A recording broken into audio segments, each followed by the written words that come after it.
Hello guys, ndabasuhuje mwese abadukurikirana ku migabane y'isi itandukanye, ngo mwegere amahoro y'Imana bane namwe. Ubundi kandi turabifuriza umwaka musha muhire, umwaka wagenze neza, twebwe mutubona umwaka wagenze neza murabibona namwe. Turashima Imana, turi amahoro.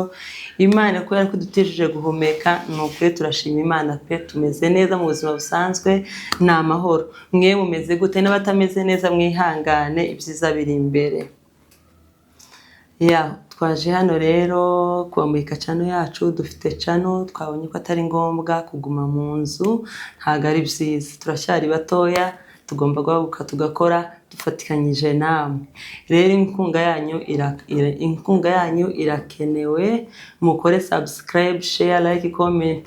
Channel rero ningeneye official, tubagezaho ibitaramo bitandukanye, abafite amashimwe, ubuhamya, ijambo ry'Imana, cyane n'icano y'Iyobokamana, hazobamo n'ihugura, mbese guhugurwa abadamu cyane inyigisho z'abadamu tuzagenda tuzibakishirizaho kenshi na kenshi, ariko cyane mu nindirimbo.